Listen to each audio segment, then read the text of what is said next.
Hello guys, എന്നതാ പരിപാടീസ്? അപ്പൊ നമ്മൾ ഇന്ന് ചെയ്യാൻ പോകുന്നത് ഒരു ആഫ്രോ ബീറ്റ് ആണ് ചെയ്യാൻ പോകുന്നത്. ആഫ്രോ ബീറ്റ് എന്ന് പറയുമ്പോൾ ഇന്നൊരു നൈജീരിയൻ R&B അല്ലെങ്കിൽ ആഫ്രോ പോപ്പ് ഗണത്തിൽപ്പെടുത്താൻ പറ്റുന്ന ആഫ്രോ ജോണറാണ് നമ്മൾ ഇന്ന് ചെയ്യാൻ പോകുന്നത്. ഞാൻ അങ്ങനെ പറയാൻ കാരണം എന്ന് പറഞ്ഞു കഴിഞ്ഞാൽ ആഫ്രോ ജോണേഴ്സ് ആക്ച്വലി ഒരു കോണ്ടിനെന്റിലുള്ള ഓരോ ഭാഗത്തിനനുസരിച്ച് തന്നെ ആഫ്രോ ജോണേഴ്സിന് പലതരത്തിലുള്ളതുണ്ട്. അപ്പോ നമുക്ക് ആഫ്രോ ജോണേഴ്സിന് ആഫ്രോ എന്ന് പറയുന്ന ജോണേഴ്സിനെ തന്നെ നമ്മൾ നോക്കുകയാണെന്നുണ്ടെങ്കിൽ ഇഷ്ടം പോലെയാണ് നമുക്ക് കാണാൻ പറ്റും. ഓൾസോ ആഫ്രോ എന്ന് പറയുന്നത് ഹിപ് ഹോപ്പ് പോലെ തന്നെ മറ്റൊരു കൾച്ചറും കൂടിയാണ്. അപ്പോൾ അതിനെ സംബന്ധപ്പെട്ട് കുറെ മ്യൂസിക് ജോണേഴ്സ് അതിനകത്ത് ഇഷ്ടം പോലെ വരുന്നൊരു സംഭവമുണ്ട്. അപ്പൊ നമ്മൾ ഇന്ന് ചെയ്യുന്നത് നമ്മുടെ ചാനലിൽ ഇടുന്ന ഏറ്റവും ആദ്യത്തെ ആഫ്രോ ബീറ്റ് ആണ്. ഹ്യൂജ് ഷൗട്ട് ഔട്ട് ടു അൺബീറ്റ്നെസ് എന്നുള്ള ഒരു ബീറ്റാണ് ഈ പറയുന്ന ആഫ്രോ ബീറ്റ്. ഇത് ഉടനെ തന്നെ റിലീസ് ആവുന്ന ട്രാക്കാണ്. നിങ്ങൾക്ക് ഉടനെ തന്നെ നിങ്ങൾക്ക് കാണാൻ പറ്റും സ്പോട്ടിഫൈയിലും മറ്റ് പ്ലാറ്റ്ഫോമുകളിൽ, സ്ട്രീമിംഗ് പ്ലാറ്റ്ഫോമുകളിൽ ഉടനെ റിലീസ് ആവുന്നതായിരിക്കും. സോ എന്റെ കയ്യിൽ ഇപ്പൊ ഒരു സാമ്പിൾ ഇരിപ്പുണ്ട്. അപ്പൊ ആ സാമ്പിൾ എങ്ങനെയാണെന്നുള്ളത് നോക്കാം. ആ സാമ്പിൾ വെച്ചിട്ടാണ് നമ്മൾ ബാക്കി പരിപാടികൾ പിടിച്ചേക്കുന്നത്. അപ്പൊ ഒരു ആഫ്രോ ബീറ്റ് എങ്ങനെ ഉണ്ടാക്കാം എന്ന് നമുക്ക് നോക്കാം. Let's go.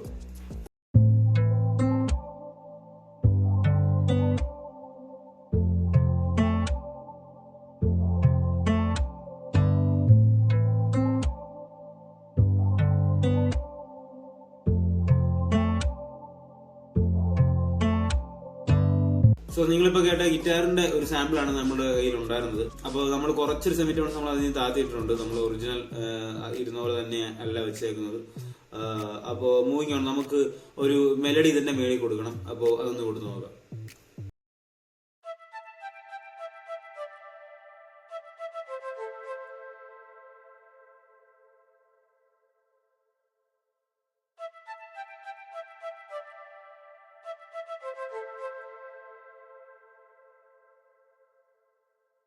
അപ്പൊ നമ്മൾ ഫ്ലൂട്ടിൽ ഒരു മെലഡി നമ്മൾ ക്രിയേറ്റ് ചെയ്തിട്ടുണ്ട്. അത് നൈസായിട്ട് അതിനകത്ത് ഇരുന്ന് പോകുന്നുണ്ട്, ഒരു മൂഡ് ക്രിയേറ്റ് ആവുന്നുണ്ട്. അപ്പൊ നമ്മുടെ സാമ്പിൾ ഏകദേശം അതൊക്കെ തന്നെ ഉള്ളൂ. കാരണം ഇപ്പൊ ആഫ്രോ ബീറ്റ്സ് എന്ന് പറഞ്ഞു കഴിഞ്ഞാൽ ഒരുപാട് കുത്തിക്കയറ്റിയ സാമ്പിൾസും പരിപാടികളൊന്നും ഇല്ല. അവർക്ക് മെയിനായിട്ട് അവരുടെ മ്യൂസിക് ജോണറിന്റെ റിതം എടുത്ത് നിൽക്കുന്ന ഒരു പരിപാടിയാണ്. ആഫ്രോ ബീറ്റ്സ് നിങ്ങൾ എടുത്ത് നോക്കുകയാണെന്നുണ്ടെങ്കിൽ നിങ്ങൾക്ക് മനസ്സിലാവും റിതത്തിലാണ് അതിന്റെ കളി ഇരിക്കുന്നത്. അപ്പോൾ സാമ്പിൾസ് ആക്ച്വലി പുറകിൽ നൈസായിട്ട് പോകുന്നുണ്ടാവും. പിന്നെ ആ സോൾ മെയിനായിട്ട് കൊണ്ടുവരുന്നത് അവരുടെ വോക്കൽസ് ആണ്. വോക്കൽസിലാണ് മെയിൻ കളിയുള്ളത്. സോ നമുക്കിപ്പോ നേരെ വൃത്തിലോട്ട് പോകാം. ആദ്യം തന്നെ നമുക്കൊരു പെർക്കഷൻ ഇട്ട് പോകാം.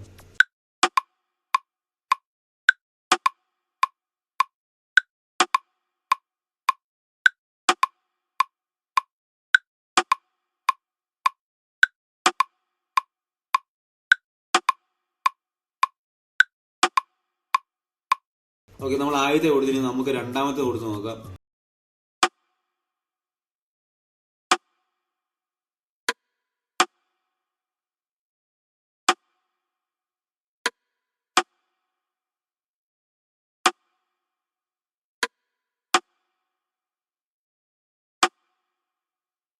അപ്പോൾ നമ്മൾ രണ്ടാമത്തെയും കൊടുത്തു. ഇനി നമുക്ക് സ്നെയറും കൂടെ കൊടുക്കാം. സ്നെയറും കൂടെ കൊടുക്കുമ്പോൾ നിങ്ങൾക്ക് കൃത്യമായിട്ട് അതിന്റെ ഋതം എന്താണെന്നുള്ളത് മനസ്സിലാവും.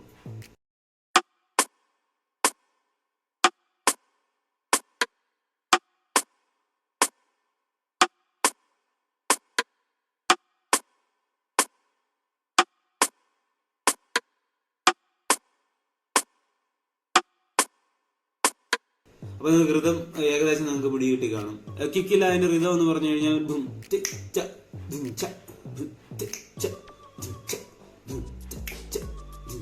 ഇതിങ്ങനെയാണ് പോകുന്നത്. പക്ഷെ പല മുമ്പ് പറഞ്ഞത് തന്നെ പല ആഫ്രോ ജോണേഴ്സ് ഉണ്ട്. അപ്പൊ പലതിലും പല ഋതമാണ് അതിനകത്തുള്ളത്. അത് മറ്റ് പലതിലും വ്യത്യാസമുണ്ട്. നമ്മളത് ശ്രദ്ധിച്ചു കഴിഞ്ഞാൽ മനസ്സിലാവുന്നതായിരിക്കും. അപ്പോ ഇതിപ്പോ നമ്മൾ ചെയ്യുന്ന നൈജീരിയൻ R&B ഒരു ആഫ്രോ പോപ്പ് ഐറ്റമാണ് നമ്മൾ പിടിക്കുന്നത്. അതുകൊണ്ട് ഇതിന്റെ ഒരു ഋതം ഏകദേശം ഇങ്ങനെയാണ് പോകുന്നത്. പിന്നെ ഒരു കാര്യം നമ്മൾ മെയിനായിട്ട് ശ്രദ്ധിക്കേണ്ട സംഭവം എന്ന് വെച്ച് കഴിഞ്ഞാൽ ആഫ്രോ മ്യൂസിക് ചെയ്യുന്ന സമയത്ത് സൗണ്ട് സെലക്ഷൻ വളരെ ഇമ്പോർട്ടന്റ് ആണ്. നമ്മൾ എടുക്കുന്ന സൗണ്ട്സ്, നമ്മൾ കൊടുക്കുന്ന ഋതവും വളരെ ഇമ്പോർട്ടന്റ് ആണ്. കാരണം അത് ആ ഋതവും സൗണ്ടും ആണ് അതിനെ കൃത്യമായി ആ ഒരു ജോണറാക്കി മാറ്റുന്നത്. അപ്പൊ നമ്മൾ ഋതം അതിൽ നിന്ന് വിട്ടുപോയി കഴിഞ്ഞാൽ, അല്ലെങ്കിൽ ഈ പറയുന്ന സൗണ്ട് നമ്മൾ വേറൊരു സാധനത്തിലേക്ക് കൊണ്ടുവന്നു കഴിഞ്ഞാൽ ആ ഒരു മ്യൂസിക് ജോണറിന്റെ ഒരു ഒതന്റിസിറ്റിയോ എന്താ പറയണ്ടേ, അതിന്റെ ഒരു ശരിക്കുള്ള ഐറ്റം ഉണ്ടല്ലോ, ആ ഐറ്റം ഇല്ലാണ്ടായി മാറും. അപ്പൊ നമുക്കതിനെ പൂർണ്ണമായിട്ട് നമുക്ക് അങ്ങനെ അങ്ങ് ദഹിക്കത്തില്ല. നമ്മൾ മ്യൂസിക് ജോണേഴ്സ് ശരിക്കും അറിയാവുന്ന ഒരാൾക്ക് കേൾക്കുമ്പോൾ അത് ശരിക്കും പറഞ്ഞാൽ നേരം ദഹിക്കത്തില്ല. അത് കുറച്ച് ഇത് പക്ക ഒരു ആഫ്രോ മ്യൂസിക് അല്ല എന്ന് തോന്നിപ്പോകും. അപ്പൊ നമ്മൾ എടുക്കുമ്പോൾ സൗണ്ട്സ് ആണെങ്കിലും ഋതമാണെങ്കിലും നമ്മൾ കൊടുക്കുന്ന സമയത്ത് കൃത്യമായി കൊടുക്കണം. എന്നാൽ മാത്രമേ ഇത് കൃത്യമായിട്ട് അതിനകത്ത് സെറ്റ് ആവുള്ളൂ. Okay, moving on. നമുക്ക് കിക്കും കൂടെ കൊടുത്തു നോക്കാം.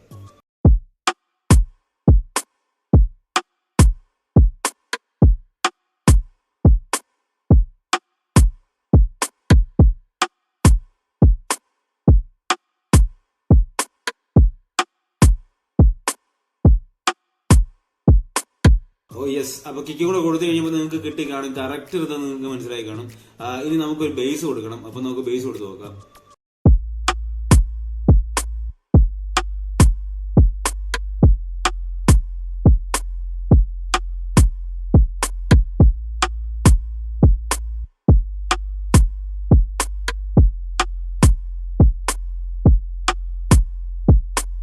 അപ്പൊ ഈ ആഫ്രോ മ്യൂസിക്കിൽ ആക്ച്വലി ഒരുപാട് മറ്റേ 808 അല്ലെങ്കിൽ ബേസ് അടിച്ച് കയറുന്ന പരിപാടികളൊന്നും ഇല്ല. അത് വളരെ സിമ്പിൾ ആണ്. ഋതം കൃത്യമായി അറിയണം, ആ ഒരു ഫീൽ ഉണ്ടാവണം. അപ്പൊ അതിന് വേണ്ടിയിട്ടുള്ള രീതിയിൽ മാത്രം നമുക്ക് ബേസ് കൊടുത്താൽ മതി. ഒന്ന് ഫില്ലപ്പായി പോകേണ്ട പരിപാടി നമുക്ക് ചെയ്താൽ മതി. അപ്പൊ നമ്മൾ ബേസ് കൊടുത്തു. ഇനി നമുക്ക് ഒരു ബേസ് കൂടെ ആഡ് ചെയ്യണം. പക്ഷെ എന്റെ മനസ്സിൽ ആക്ച്വലി വരുന്നൊരു 808 തന്നെയാണ്. പക്ഷെ ഞാനത് ഹാർഡ് ആക്കത്തില്ല. ഞാൻ നൈസായിട്ട് അതിന് വേണ്ട രീതിയിൽ മാത്രമേ ഞാൻ കൊടുക്കുന്നുള്ളൂ. അപ്പൊ നമുക്ക് 808 കൂടെ കൊടുത്തു നോക്കാം.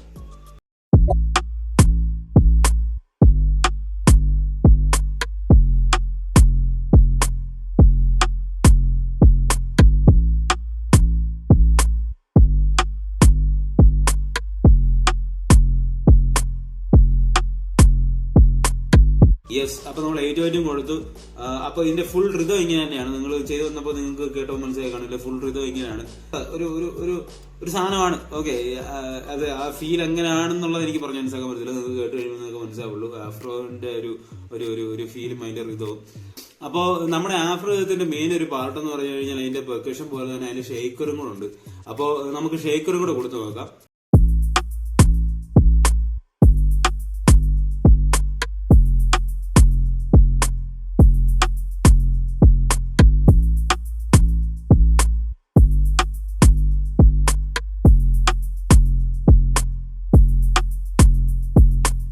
അപ്പൊ നമ്മൾ ഇവിടെ ഷേക്കർ കൊടുത്ത് നമ്മൾ ഒരുപാട് മറ്റേ ഇട്ട് ഷേക്കർ ഇട്ട് ഭയങ്കര ബഹളം വെപ്പൊന്നുമില്ല. പൊതുവെ നമ്മൾ കുറെ ആഫ്രോ മ്യൂസിക് എടുത്ത് നോക്കുകയാണെന്നുണ്ടെങ്കിൽ അതിന് ഷേക്കറുള്ള മെയിൻ കളിയാണ്. അമ്മ പിയാനോയിലൊക്കെ എന്ന് പറഞ്ഞു കഴിഞ്ഞാൽ ഷേക്കറിന്റെ ബഹളമാണ്. ഷേക്കറാണ് അതിനകത്ത് മെയിൻ ആയിട്ട് അതിനകത്ത് സാധനം കൊണ്ടുപോകുന്നത്. നമ്മൾ ഇതിനകത്ത് കുറച്ചുകൂടി സോഫ്റ്റ് ആയിട്ടാണ് നമ്മൾ കൊടുത്തേക്കുന്നത്. കാരണം വെച്ചാൽ നമ്മുടെ ഈ ബീറ്റ് എന്ന് പറഞ്ഞു കഴിഞ്ഞാൽ കുറച്ചുകൂടി ഒരു ഇമോഷണൽ ഒരു ഇതിലേക്ക് പോകുന്നതാണ്. അപ്പോൾ നമുക്ക് ഒരുപാട് ഷേക്കർ ഇട്ട് കൊടുത്ത് അങ്ങോട്ടങ്ങ് ഭയങ്കര ഋതമാക്കി ഇവിടെ നമുക്ക് ഒരു ഇമോഷൻ പിടിച്ച് നിൽക്കണം. അപ്പൊ അതിനനുസരിച്ചുള്ള ഷേക്കർ മാത്രമാണ് നമ്മൾ കൊടുത്തേക്കുന്നത്. അപ്പൊ നമ്മുടെ ഫുൾ ബീറ്റ് നമ്മൾ സെറ്റാക്കി എടുത്തിട്ടുണ്ട്. നമുക്കൊന്ന് കുറച്ച് ക്രാഷസും കുറച്ച് പരിപാടികളൊക്കെ നമുക്കൊന്ന് കൊടുത്തിട്ട് ഒന്ന് സ്ട്രക്ചറും കൂടി ചെയ്തിട്ട് ഈ ഫുൾ ബീറ്റ് എങ്ങനെ ഉണ്ടെന്നുള്ളത് കേട്ടു നോക്കാം.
അപ്പോൾ നിങ്ങൾക്ക് ഈ വീഡിയോ ഇഷ്ടപ്പെട്ടെങ്കിൽ നിങ്ങൾ ഈ വീഡിയോ ലൈക്ക് ചെയ്യുക, താഴെ കമന്റ് ചെയ്യുക, ഈ ചാനൽ സബ്സ്ക്രൈബ് ചെയ്യുക, താഴെ കാണുന്ന ബെല്ലൈക്കൺ ഞെക്കി കഴിഞ്ഞാൽ നിങ്ങൾക്ക് എല്ലാ നോട്ടിഫിക്കേഷനും കൃത്യമായി കിട്ടിക്കൊണ്ടിരിക്കും. അപ്പോൾ അടുത്ത വീഡിയോയിൽ കാണാം. ബൈ.